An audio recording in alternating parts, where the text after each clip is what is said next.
বিশ্বনবী পাগলের মতো একবার হাউজে কাউসারে যাবেন, একবার সিরাতে যাবেন, একবার পুলসিরাতের দিকে, একবার হাউজে কাউসারের দিকে পাগলের মতো দৌড়াতে থাকবেন।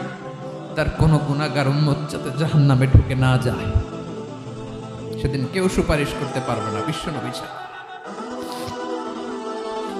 এজন্য 5 নম্বর আল্লাহ বললেন, মান যাল্লাযী ইয়াশফাউ ইনদাহু ইল্লা বিইযনিহি।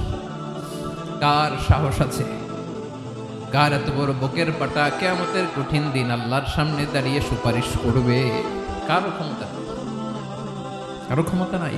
বিশ্বনবী সেদিন সিজদায় পড়ে উম্মতের জন্য কাঁদবেন, সবাই কাঁদবে, নফসি নফসি, আল্লাহ আমারে বাঁচাও, আল্লাহ আমারে বাঁচাও। বিশ্বনবী বলবেন, উম্মতি উম্মতি।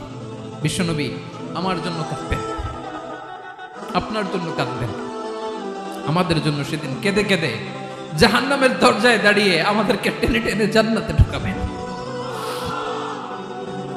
এজন্য এই বিশ্বনবীর ভালোবাসা যেন আমাদের হৃদয়ে ভরপুর থাকে। আমার ভাইয়েরা, প্রতি শুক্রবার বিশ্বনবীর উপরে বেশি বেশি যেন আমরা দুরূদ পড়ি। আমরা যখন বিশ্বনবীর সালাম দেই, দুরূদ পড়ি,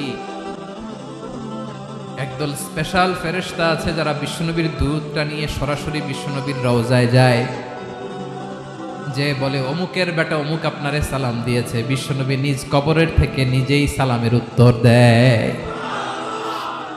বিশ্বনবীর ভালোবাসা যেন আমাদের হৃদয়ে থাকে, বিশ্বনবীর সুন্নাহ দিয়ে যেন আমাদের জীবনটাকে সাজাই। পারা যাবে ইনশাআল্লাহ। বিশ্বনবীর ভালোবাসা ছাড়া কেউ জান্নাতে ঢুকতে পারবে? বিশ্বনবীর পক্ষে আমরা বলবো, বিশ্বনবীর পক্ষে আমরা লিখবো, বিশ্বনবীর জন্য আমরা আমাদের কলিজার রক্ত বিলিয়ে দিব, ঠিক কিনা বলেন?